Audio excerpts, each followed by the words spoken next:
मोहम्मद अली साहब आपसे गुफ्तगू का आगाज़ करते हैं। लेबनान स्टिकिंग पॉइंट था और अभी भी सबसे बड़ा स्टिकिंग पॉइंट बनकर सामने आ रहा है।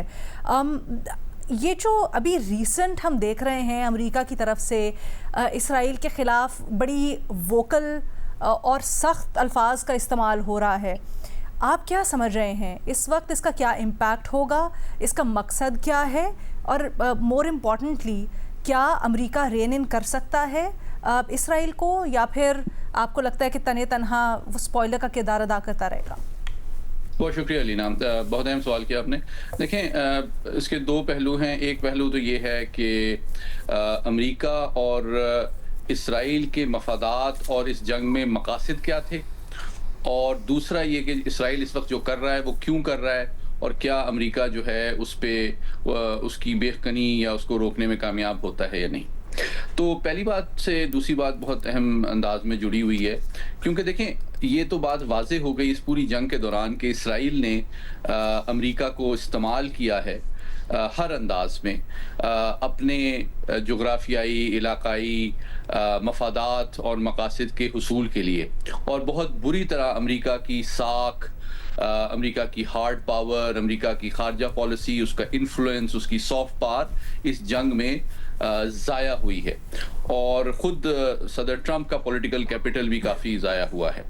तो शायद ये पहली दफ़ा हुआ कि अमेरिका में ये एहसास उभरा है कि अमेरिका को इसराइल की पुष्टपनाही में एक हद का ख्याल रखना चाहिए। वो उसका एलाई तो है, उसका पार्टनर तो है, लेकिन उसके लिए अमेरिका को अपने मफादात को बालाए ताक रखना या कुर्बान करने की ज़रूरत नहीं है। ये एहसास उभर रहा है, और अब देखना यही है कि क्या अगले सालों में भी ये एक देरपा एहसास साबित होता है कि इसराइली जो लॉबी है अमेरिका के अंदर, वो अमेरिका की दिफाई और खारजा पॉलिसी पे किस हद तक असरअंदाज होने में कामयाब होती है या उसको रिड्यूस किया जाता है। पहली बात यह है, और इसका ताल्लुक अहदाफ से है। देखें, अमेरिका डेफिनेटली चाहता था कि ईरान को कट टू साइज किया जाए, उसके असर रसूख, उसके एटमी प्रोग्राम, उसकी मिसाइल सलाहियत, उसके नज़रियाती बयानिए और उसकी मुताहरिब तंजीमों की पुष्ट पनाही को किसी हद तक कम करना अमेरिका का खारजा पॉलिसी का हदफ डेफिनेटली था।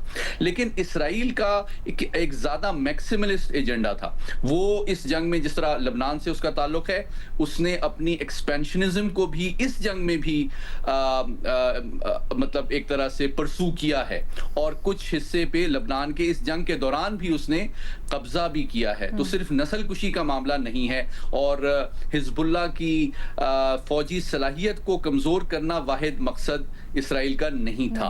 अच्छा, दूसरी बात यह है कि इसराइल की जो एटमी प्रोग्राम है ईरान का, या मिसाइल सलाहियत है, या रिजीम चेंज है, इसके हवाले से भी ज़्यादा मैक्सिमलिस्ट और एम्बिशियस एजेंडा था, जो कि वो अमरीकी जो इंतज़ामिया है मुकम्मल तौर पे वो शेयर नहीं करती थी। और फिर जैसे जैसे सदर ट्रंप को एहसास होता गया कि ये फार फेच्ड एजेंडा है, और उनको उनकी इंटेलिजेंस और फौजी क़यादत की जानिब से ये ब्रीफिंग्स भी मिली कि ये क्विक, क्लीन और डिसाइसिव विक्ट्री, जो कि मैं आपके प्रोग्राम में जंग के शुरू से कह रहा हूँ, उनको नहीं मिल सकती। बिल्कुल उस ब्रीफिंग के ऐन मुताबिक सदर ट्रंप को अंदाज़ा हुआ कि उन्होंने ओवर एस्टिमेट किया है अमेरिका की पावर को, अंडर एस्टिमेट किया है ईरान की रेजिलियंस को।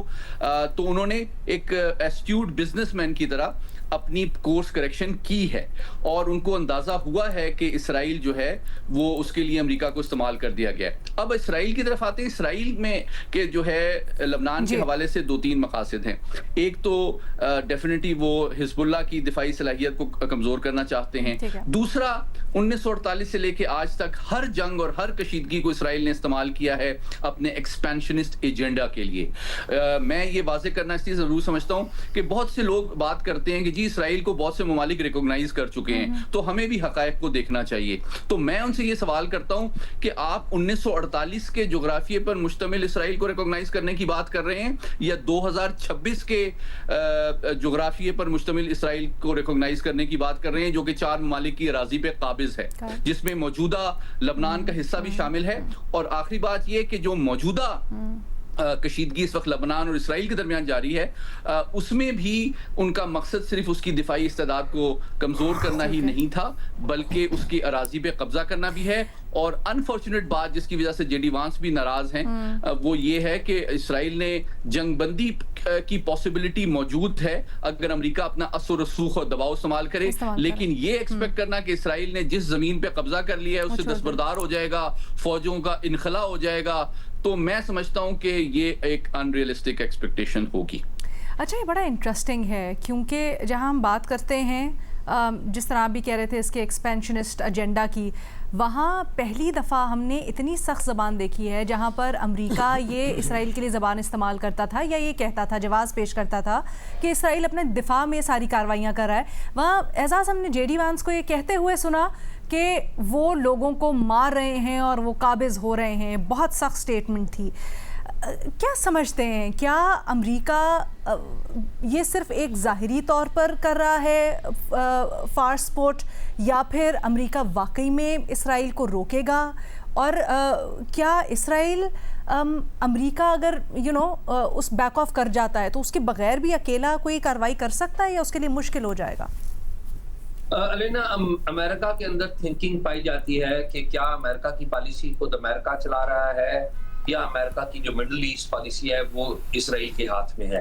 लेकिन इस सारे मामले में जो अमेरिका की तरफ से और ईरान की तरफ से मुआहदा डिजिटली साइन किया गया है पाकिस्तान की मुसालत में, उसमें एक बात हमें याद रखनी चाहिए कि अगर इस मुआहदे का किसी एक मुल्क या किसी एक शख्स को नुकसान है तो वो इसराइल के प्राइम मिनिस्टर हैं बेंयामिन नेतन्याहू, क्योंकि उनके ऊपर मुल्क के अंदर से भी और पूरी दुनिया से तनकीद हो रही है। एट द सेम टाइम वहां पर जो नेशनल सिक्योरिटी का उनकी जो थिंकिंग है वो इससे बिल्कुल उलट है। आप जो इसराइल के प्राइम मिनिस्टर हैं बेंयामिन नेतन्याहू, इनके नेशनल सिक्योरिटी के मिनिस्टर हैं इतमार बिन यावर, ये मैं प्रोनाउंस अगर गलत करूं तो मैं माजरत चाहूंगा।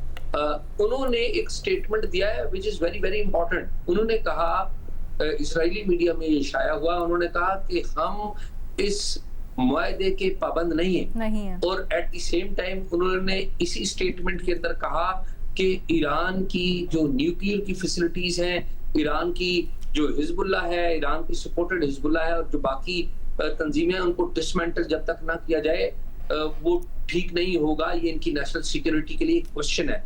तो वहां पर इनके इजराइल के अंदर एक तो ये है कि इस मायदे को मनफी अंदाज में लिया जा रहा है। खुद बेंयामिन नेतन्याहू भी इस बारे में एक रिमार्क्स दे चुके हैं, एडवर्स रिमार्क्स दे चुके हैं, जो हम और आप देख चुके हैं।